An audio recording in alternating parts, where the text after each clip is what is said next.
Coming up next, the family of a man who died in sheriff's custody files a $25 million claim against the county.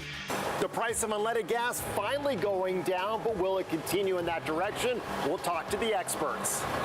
A strong south swell is producing dangerous rip currents on San Diego beaches. Genetically modified sea urchins helping with research to keep our bodies healthy. How this all works in this Earth 8 report. And sometimes the beauty from a garden comes from the hands that work it.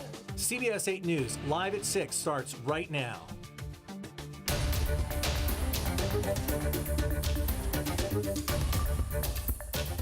Breaking news tonight, Governor Gavin Newsom has just declared a state of emergency due to the monkeypox outbreak in California.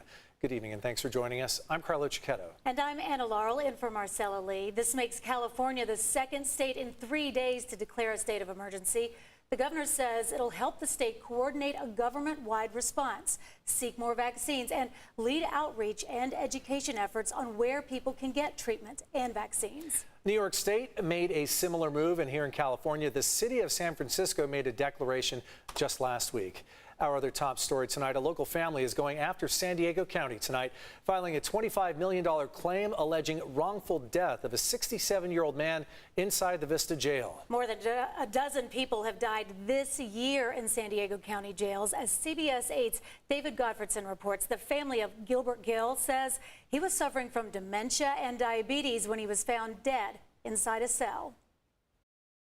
The CHP arrested 67-year-old Gilbert Gill for driving under the influence of drugs on February 12th after he crashed his car into a ditch in Escondido. His daughter, Jennifer Schmidt, arrived at the scene using a tracking device she kept on her father, telling officers he had dementia and diabetes. He looked like he was out of his mind.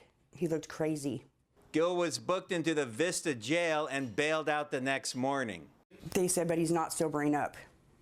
And I said, well, that's because it's not a drug issue or an alcohol issue.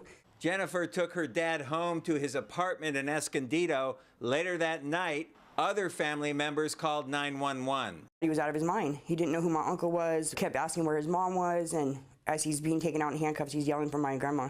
Escondido police booked him back into the Vista jail on February 14th. On suspicion of being under the influence of drugs. Later that evening, Jennifer got the shocking news her father had died in jail. When she went to see his body, she says he had bruises. He had a huge mark that went back into his hair like this on his forehead. So I called the medical examiner's office. They said that had to have happened within 12 hours of him dying. The sheriff put out a news release saying an autopsy showed Gill had tested positive for both methamphetamine and COVID-19. But Jennifer says a deputy called her asking if her father had been in a fight with deputies. That's when the family decided to conduct an independent autopsy and contact attorney Danielle Pena. The day after Gill died, the county released information that he was presumptively on methamphetamines and that he had COVID in his system, both incorrect, as our toxicology from an independent autopsy has revealed. And now the family has filed a $25 million wrongful death claim with the county. It was clear that he was in medical distress and suffering from early onset dementia and uncontrolled diabetes. Why they didn't look at the evidence in front of them and make a proper evaluation for medical help versus incarceration, that's what led to this. Now, at this point, no lawsuit has been filed because the family has to wait for the county to reject that claim before they can file legal action. In Vista, David Gottfredson, CBS 8. Thanks, David. CBS 8 reached out to both the county and the sheriff's department, but they would not comment on pending litigation. A local woman is getting nearly $900,000 after she sued the city. Diane Lloyd says she was walking from the Claremont post office to her car when she fell, landed in a pothole, and broke both her ankles. As CBS 8's Chris Gross reports, Lloyd filed a lawsuit last year, but she says the city never showed up to any of the hearings. And we have found out that a judge has awarded a 74-year-old woman nearly $900,000, but not necessarily because of any legal maneuvering potentially by her lawyers, but instead, according to the judge, because the defendant, in this case, the city of San Diego, didn't show up to court. The now 74-year-old Diane Lloyd sued the city after she tripped because of a pothole and broke both her ankles. This happened outside the Claremont post office back in December of 2020. Now, in November of last year, she filed a lawsuit. The thing is, according to the woman's attorney, the city never responded to the lawsuit, and we know that they never showed up to court because we were there and saw the empty defendant's chair. Now, Lloyd instantly won her case by no one from the city appearing. That means taxpayer dollars could be paying out the settlement since the city didn't contest the allegations. Now, at the time, the city attorney's office told us they were never properly served and they expected the judgment to be vacated and no money to be awarded. However, today, we now know that wasn't the case. The city has had notice of this case. You have the filings. They were served appropriately. I cannot climb or go down steps. I cannot walk any distance. I cannot be on my feet for any length of time. And we reached out to the city today and they sent us a statement that I'll read in part. It says, quote, "The real story here is why the Gomez law firm, who sues the city on a regular basis and knows how to serve the city, failed to do so properly in this case and represented otherwise to the court. The documents that the city has pulled from the court registrar of actions indicate that the complaint was provided to an individual in risk management, which is not proper legal service on the city." Now, the city went on to say that they are going to ask for this judgment to be vacated. Of course, we will continue to follow any legal developments that happen in this case, especially when it comes to taxpayer dollars. To continue following the story, just go to CBS8.com and click on that story link. Reporting in Claremont, I'm Chris Groh for CBS 8. All right, Chris, thank you. Just over an hour ago, President Biden confirmed that Osama bin Laden's right-hand man and Al-Qaeda's current leader was killed by a U.S. drone strike in Afghanistan. Ayman al-Zawahiri was a key architect for the September 11th terrorist attacks. His death means all the key plotters in that attack are either dead or captured. Today, Biden said the U.S. did not seek out this war, but responded with justice. To those around the world who continue to seek to harm the United States, hear me now. We will always remain vigilant, and we will act. The president says a targeted drone strike killed al-Zawahiri on the balcony of his safe house, and no civilians were killed in the mission.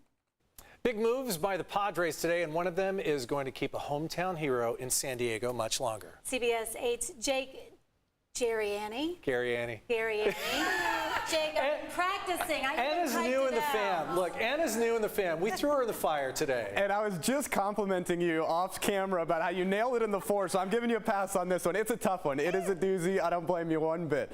But yes, 5 years and $100 million will keep Joe Musgrove in San Diego through the 2027 season. Not only has Musgrove been the Padres ace this year, but he just means so much to this city.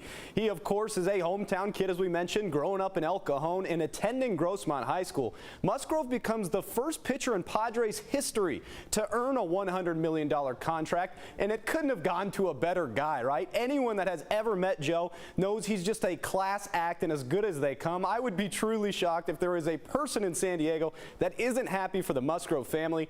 Joe brought the Friars their first ever no-hitter, and this year he made his first All-Star game, all while holding an 8-4 record in a 2.65 ERA. Today, in his press conference, Joe talked about the pressures of pitching in the city he was raised in and for the team he grew up cheering for.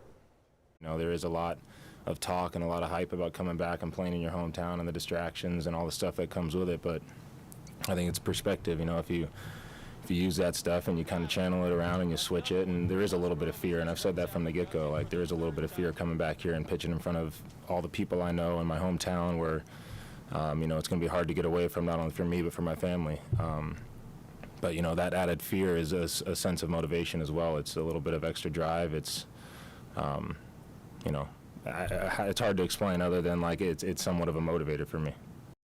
And A.J. Preller and the Friars not only extended No Joe today, but also made a big trade, bringing in Josh Hader, who has been the best closer in the game, not only this year, but really over the past half a decade or so. The Padres have obviously struggled with the bullpen this year, so it has been a big day for our Friars. Good day all around. Thanks, Jake. In the San Bernardino Mountains today, a huge cleanup effort after heavy rain triggered mudslides yesterday. At last check, Highway 38 near Big Bear was still closed. This area is near the burn scars left from the 2020 El Dorado fire. About 25 cars were stuck in mud flows. Most have been removed. We're learning tonight the massive McKinney fire near the Oregon border in Northern California has claimed lives.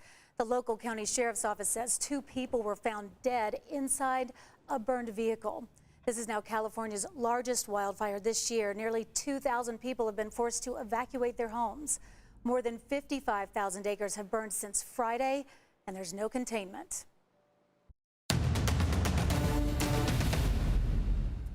Summer is over for state lawmakers. In Sacramento today, the session started back up, and as one political expert put it, it's going to be crazy. As our political reporter Morgan Reiner explains, hundreds of bills need to be voted on or they will die in legislative purgatory. Lots of important bills to get through by the end of the month. There's a package of bills that makes abortion access easier in California, and then all eyes are on Governor Gavin Newsom's Care Court proposal, which would force those exhibiting signs of severe mental illness into housing and treatment. At midnight on August 31st, lawmakers need to make decisions on hundreds of bills. So this is the crazy time in the legislature for the last month of session. Some of the big ones, SB 866 allows teens 15 and older to get vaccinated without parental consent. AB 2408 allows prosecutors to sue social media companies for using addictive features. There are a number of legislative bills that, so some of them are ones that respond to Supreme Court rulings that happened this summer. So you see dozens of bills that are looking to preserve access and abortion rights.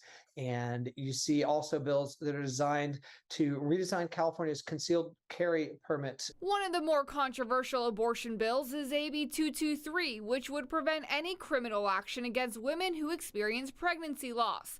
Then there's Newsom's proposal, Care Court, aimed at helping the homeless crisis, which would force those deemed mentally ill into treatment and housing. It already passed the Senate by a unanimous vote. Now it needs to pass the Assembly. The real opposition that seems to be emerging, or the people are saying, wait, hold on a minute, are the counties that would actually have to carry this forward, that would have to provide that housing, provide all of those services, and be held to account to the tune of $1,000 fines per day if they didn't provide that. So counties are asking for some steps to make sure that they can actually implement this vision. Still many questions left unanswered. SB 1162 would require companies with more than 100 employees to disclose how much they pay their employees by race, ethnicity, and sex. The list goes on. There's one that would decriminalize the use of psychedelics in California, and then there's one that would allow the state to negotiate wages for fast food workers.